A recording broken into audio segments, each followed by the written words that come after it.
What up, dudes? Klein and BrewBru here once again. So I picked up a couple of Maxi 110 chiller units as part of some brewing stuff that I bought 6 months ago at least.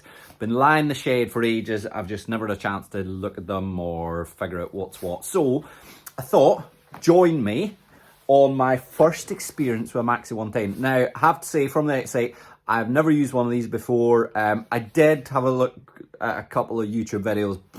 I gave up. I just thought they can't be that difficult. So come and figure it out with me, okay? Okay, so I guess first things first, this is the way I got it. I've taken the lid off it. You don't have to take the lid off. I just want to take the lid off because I might experiment with some of these thermostats and removing them. If you want to go like really cool, then I think internally it'll have thermostats that prevents it going below a certain temperature, but that's probably for another video. I'm just going to leave it as it is just now. So I've just taken the lid off, just have a look at what's in here. This connecting hose was already connected on mine. Now from what I can gather, this, you basically don't need to use this. This set here is designed for, you know, those kind of fancy beer towers that you get that are all condensated and look really cool. I don't have one. It'd be a waste of time putting it in the garage. So that basically will just keep a continuous flow between these two.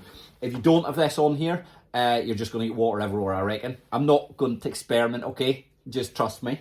And then you've got two other connections here. So on the left, we've got in, and on the right, we've got out, and you've got an overflow here. So I've just got a little glass here. I don't know how much is going to overflow, okay? So that might be insufficient. I don't know. We'll figure it out. But basically, normally you would have beer coming in here and beer coming out here. So it comes in at whatever temperature and comes out there nice and chilled. Now, I don't know whether I'm going to use this just connected up to a tap for serving beer cool. I don't know. I might.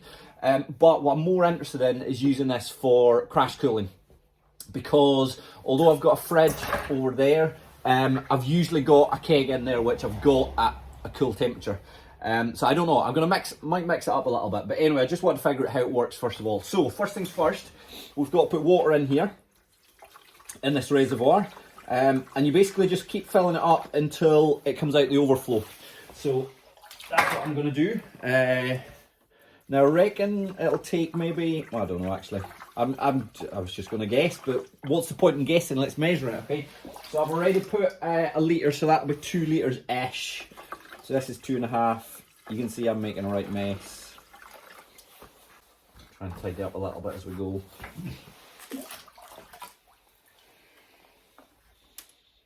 It's because this jug is rubbish. Or I'm rubbish at using jugs. One of the two, I don't know.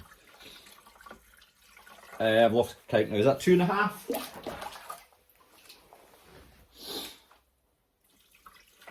There's probably half a litre on my bench. It's a fair size anyway. So that's 3.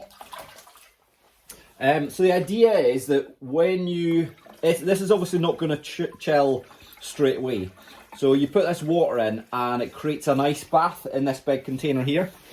And then there's an internal coil that runs through that ice bath. So then your beer basically goes in through the coil, gets really cool and comes out nice and chilled. At least that's the idea. Other thing, disclaimer, I don't know if this works or not. So the guy I bought it off of told me that it did. He says he had them both up and running. I think he said that there was an issue with thermostat on one of them. I'm so not counting these, by the way, so this is going to appear on screen somewhere to tell you how much it actually takes. Oh, here we go, got a bit of overflow now. Okay, job done. Yes, I don't know if it works or not. He did say that there was an issue with the thermostat, I think, on one of them, and that it was continually running, which might not be a bad thing, especially if we're doing crash cooling. But anyway, apparently it works. So what I'm going to do now, so we'll probably just let that settle a little bit. And then I'm just going to fire it up, see whether it works or not. I'll probably stick the lid back on. Actually, yeah, I'll stick the lid back on, just to be safe, okay? So, let's get fired up. Right, lid's on. I have switched out my glass for the jug, which will hopefully give it a little bit more. So this overflow, as the ice forms, obviously ice is going to expand. So the amount it'll basically start to displace the water. Okay, so that's going to overflow. I don't think there'll be much in here, but we'll kind of keep it. We'll keep an eye on it and see. So let's fire up. You ready? Ooh. Okay, it's running, and we've already got a bit of overflow. So it's running. What I am doing as well is I've got this on an energy monitor as well to see how much electric it's using. So do you want to have a look?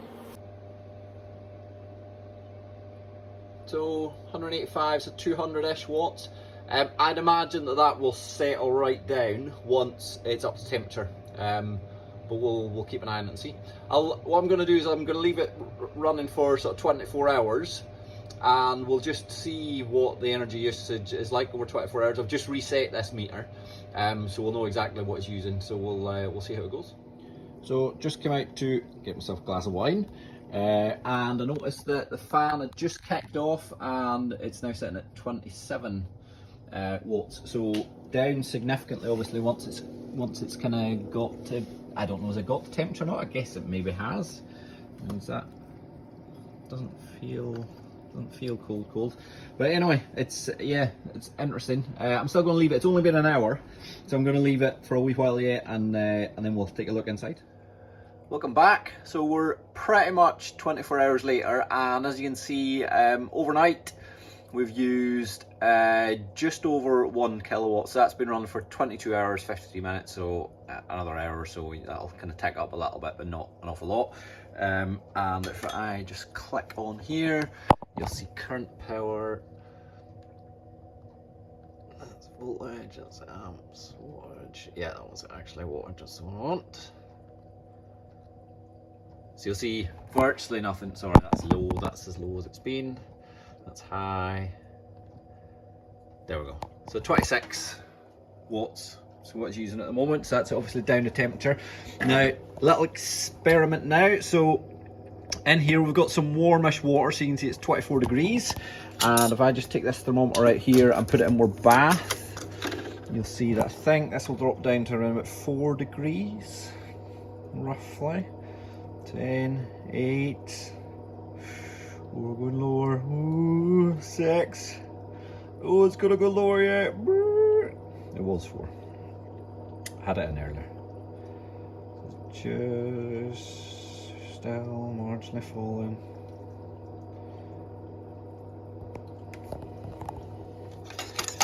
Got a wee wiggle. Yes, you can see we're about 4 degrees there. So what I'm going to do is I'm going to hook up some gas onto this mini keg and then wire it up here. So we've got in obviously on the left, out on the right, and I'm just going to put that, and it's just going to go into a jug here, and we'll measure temperature before and after, and just see how it does. So let's try it.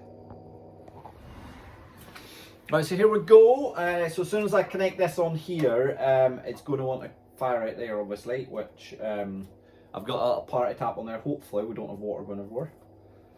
Get work going in there.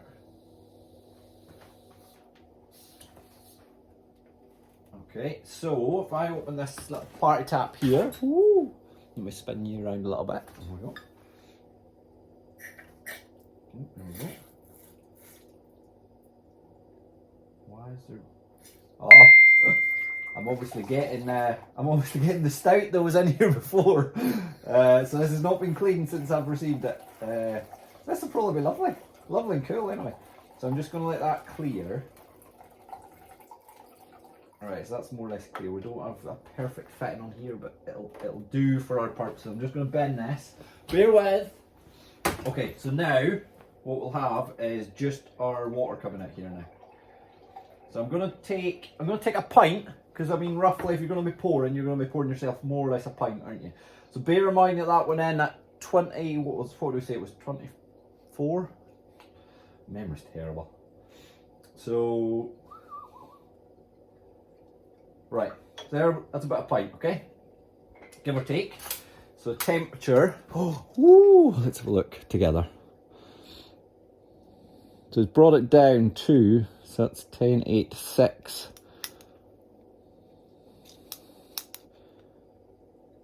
brought down to about 8 degrees. Pretty impressive, I have to say, pretty impressive. So yeah, I'd say between 7 and 8 degrees. So what I'm just going to bend this. I'm just going to try it again. I'm going to try another batch, just to make sure that we don't still have any of that fluid that was sitting in the reservoir. Okay, so let's just go for that again. And again, I'm going to take a pint out again. Okay, that's a pint. So again, let's check.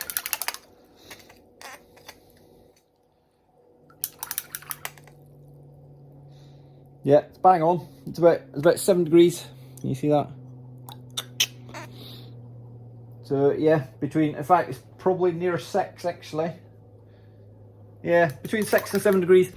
It's pretty impressive. So let me just disconnect this gas a second and disconnect this. I just want to remind myself, just in case there's been any adjustment in the temperature of this water that we're taking in, because it is quite cold here. So the air temperature here at the moment is, yeah, it's about 6 degrees in garage at the moment. So I'm just gonna open this up. I'm just gonna take a fresh reading in here. I'll just tell you what it is. So yeah, we're going up. 20, 22. Yeah, it was 24. So 24 degrees. Yeah, slightly above 24 degrees. So we can go from 24 degrees down to about 7. Well, that bad boy, with no adjustments at all. Now, it says there's an ice bath in there. I can't see any ice, okay? Maybe there is ice, I don't know, but I've had a look and I can't see anything. However, if we were to remove some of those thermostats, we could get an ice bath down in there, because internally, the thermostat will be cutting off probably at, I don't know, 3-ish degrees, somewhere like that, because the fact that when we dip our thermometer in there, we're down to kind of 4 degrees. Yeah, so one of those thermostats is obviously cutting in, and therefore stopping it from building up too much ice. It'll just be the way it's designed. But if we were to remove or play with those thermostats, I know you can connect up like an STC 1000, for example, one of those bad boys got down the corner, which lets you lower the temperature right down. You probably need to be looking at putting, what's it called? You know, the stuff that doesn't freeze? Glycol. Probably need to be looking to put glycol in, because obviously water will freeze at 0 degrees. Glycol, lower temperature. I don't know what the freezing temperature glycol is, but it's lower. But that is a video for another day. So for today, I hope that's been useful. I couldn't find anything as simple as this. My simple little tiny little brain needs videos like this just to figure out, what do I plug in where? What do all these things do? I don't have an instruction manual. Who looks at instruction manuals when you got YouTube? Anyway, bye. Tune in next time. I'm not going to say the whole subscribe thing, yada yada yada, whatever, right? If you like watching these videos, if they're useful, then do what you like. I don't care. I'm not into money making. I just want to be famous. Bye.